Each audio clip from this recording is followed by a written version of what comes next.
Okay, what do we mean by active learning in three dimensions? Let's explain this briefly.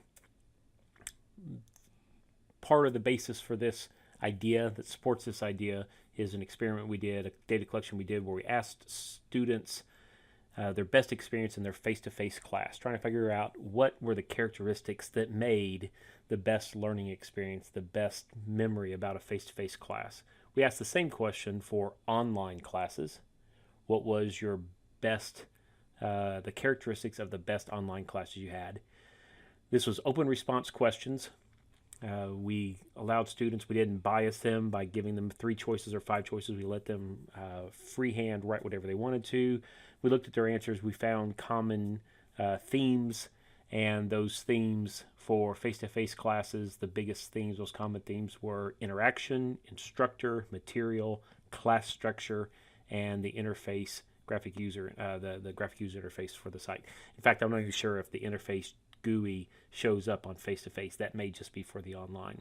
So for both classes, these were the five categories. Now, before I hit the button, I want you to think, which of these characteristics do you think students reported were the most influential characteristics of the best face-to-face classes they've ever had? Well, did you have interaction as your top choice? Because it was. And instructor and class structure were 2 and 3. Now, that order 1, 2, 3 was the same. If we break this up for male and female, it's still the same 1, 2, 3 for males and 1, 2, 3 for females in order. But it's interesting to note, perhaps, that for female students, they reported an even greater positive impact on interaction and the role of the instructor and the class structure than even the male students did. So that's useful data, perhaps when you're trying to think about recruiting females into underrepresented disciplines. And we say interface, the graphical user interface, that's not, the GUI's not on this one because it didn't show up, but it's the same five results: interaction, instructor, material, class structure, and interface, graphical user interface for online classes. And again, before I pop the list up, before I do the reveal, I want you to think and make a mental guess. Which of these five do you think was the highest impact of a positive experience in a online class? Well, according to the students we surveyed, class structure was the highest impact, and interaction was the second highest. For an online class, students still felt that the interaction in the class was the second biggest determining factor of a positive learning experience in an online class. And if we break those results up into two groups, traditional students and non-traditional students, we'll see that again with non-traditional students, even more so, they desire an online class to be well structured. They know where things are. They know how to find information out. They're not surprised. They're not confused. Due dates, all the things that make for good online class structure is especially important for non-traditional students in the data we collected. And for the interaction, traditional students, it was still their second highest, but even non-traditional students, even higher. So, does that tell us anything new? Actually, no. It just reinforces what we've known for a long, long time. If we think about learning a classroom experience in two dimensions, we can use one dimension for the role of the learner and another dimension for the role of the teacher, and we can have 0, 0, the starting point, being the amount of activeness involved. So a very passive learning experience is just to sit and listen. And a very passive role of the instructor is to just lecture, right? Whether it's 5 students or 50 students or 500 students, you're just up there and you're just lecturing. That's probably the least active possibility for both the listener and the lecturer. It's kind of the idea of this traditional classroom. The learning that goes on there is kind of symbolized in the story about a wife who comes home to her husband and son, and the husband is proud to say, "Dear, I taught Johnny how to juggle today." And the wife says, "Oh, that's fantastic. That's amazing. You know, Johnny showed me how you juggle." And Johnny, their son, takes the 3 balls and starts to juggle them and immediately drops all 3 balls, not even catching one. The wife looks at the husband and says, "I thought you taught him how to juggle." And the husband says, well, I taught him, but he didn't learn. Right? This passive view of teaching and learning kind of is illustrated in this quote, and there's other people who have said similar things, but I like this one. Teaching without learning, you're just talking. Right? Our goal as educators is to create an environment that is most conducive to learning. And one of the characteristics that makes an environment most conducive to learning is active learning on the parts of the learners, the students, the instructor as well.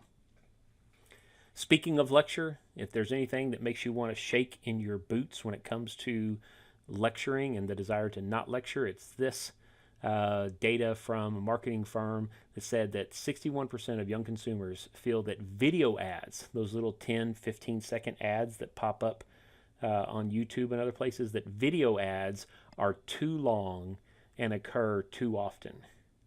So students who think 10 and 15-second videos are too long are not going to listen to an hour-long lecture in an engaged way.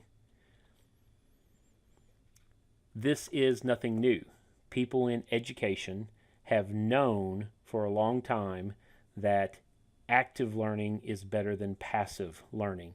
Constructivist theories on education, students that learn in a positive way where they construct their own knowledge. The knowledge is active, not passive. You're able to use it in new contexts. There's a whole discipline about that. I show this slide to show this part of the slide that says in the education discipline, they lecture less than any other discipline in our that we'll see in higher education. The sciences, biosciences, engineering, physical sciences, social sciences, a type of science, definitely with data collection and analysis, those tend to have more of a lecture orientation. It's more objective, factual data that is just right and wrong. But even in those disciplines, things like flipped classrooms grew out of mathematics instruction and curriculum. The first flipped classrooms were math classrooms, and they're doing active learning in physics and all the disciplines. So there's no, I'm not trying to use a brush to paint everybody the same, because in fact that's what we'll be arguing against. We should not try to use single brushes and say this is the solution, this is the fix.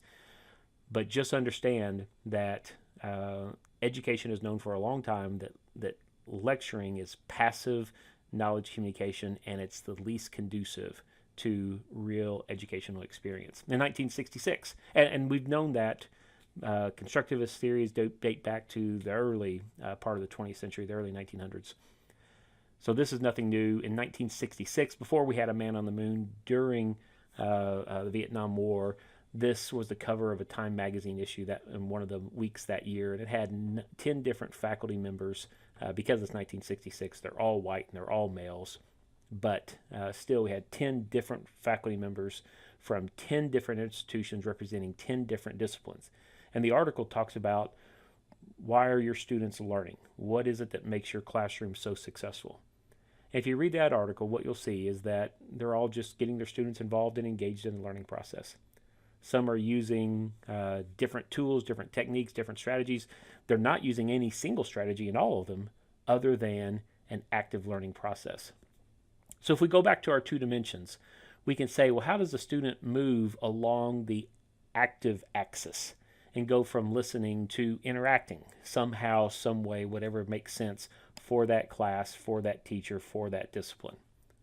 And what can the teacher do? Instead of just lecturing to 10 people or 15 people or 5 people or 500 people, like you're on a television set and people are passively sitting there, you can challenge, you can question. Faculty always say, hey, please ask questions, students, but it's the faculty member who creates the environment where questions occur naturally. So this chart is showing us that the best teachers, even though they all have different tools and different techniques, they're all working in this space of active participation by both the teachers and the students. So, what's this third dimension from the title? Well, the third dimension is the role of the tools, the support tools, the educational tools that we use in our classrooms. Textbooks are fantastic, but they're passive. They are not interactive. They're just printed and there they are and they don't change. And we've used them and they've been very, very helpful for education and learning purposes. But we have an opportunity to use tools that are more interactive, more participatory than textbooks. And as we think about what we're bringing to the classroom, our focus should be, is this increasing interaction and participation? And it's really this third space that we're trying to move to, of learners and teachers and tools that are all as interactive as possible. Now, that means different things for different people. For some teachers in some disciplines, teaching some classes, that might mean clickers. And that's fantastic. But it's not the clicker that is making the class work. It is the clicker is causing interaction. So don't be fooled by the technology. Don't let the technology become the focus. The technology is not driving the cart. Interaction is driving the cart, and there's many tools we can get there. A good teacher who's using a clicker, you could say, you can't use clickers anymore. Can you still be a good teacher? And they would figure out a way to have students be interactive in the classroom. Hand raising is the way we used to do clickers before we did clickers, right? It's about the interaction. Be cautious of thinking that bringing technology to the classroom improves teaching and learning. It does not create a better environment. Here, all these students have laptops, and it is not creating a better learning environment. It's actually distracting. It's actually making the students less engaged with the content, with the presenters up front, with what's going on. Technology is not a panacea. It's not a silver bullet. It is not a cure-all. And you should not be trying to bring technology to your classroom. What you should be trying to do is use all means available to creating a learning environment that maximizes interactive and active learning on the parts of students, because knowledge learned actively is knowledge that has the deepest roots and the most longevity in terms of recall. One last thing that I'll just say here, because I think it's fascinating and almost nobody knows about this. Bloom's taxonomy is well known, but Bloom made another observation that is much, much less known. It's called the 2 sigma problem. Same person from Bloom's taxonomy. What Bloom was pointing out in the 2 sigma problem is there's a standard distribution of learning in a traditional classroom. And a mastery classroom, the learning that occurs in a mastery experience, you can see that second curve, it is to the right. There is more learning. The learning scores are higher and better if you can, whatever mastery means. In most cases, mastery means interaction. But one-on-one, from classes of 1 to 30, even mastery 1 to 30, when you go to one-on-one tutoring, when you go to mentoring, when you go to apprenticeship, one-on-one teaching and learning has by far the most effective learning outcomes. And this was a big idea behind intelligent tutoring systems and technology in the classroom. By the way, my PhD's in computer science and instructional technology, intelligent tutoring systems, that kind of learning systems, educational systems. This was the goal, right? In the 80s when I started the program, in the 90s when I was in the program for the majority of the 90s, early 90s, there was, the excitement was very strong, at least for the people that I was reading and the work I was going on. It turns out the intelligent part of the classroom is not the computer, it's the teacher, it's the humans, right? Technologies are tools.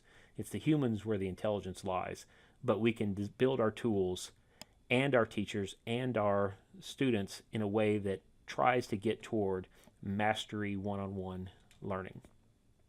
So students have information. Our biggest challenge in teaching in the 21st century is that students have information. They have a world of information at their fingertips through Google. What students need is wisdom, and wisdom comes from experience. Students need to experience the content that they're trying to learn, because it's through experience that it moves from information to wisdom, and that's should always be our goal.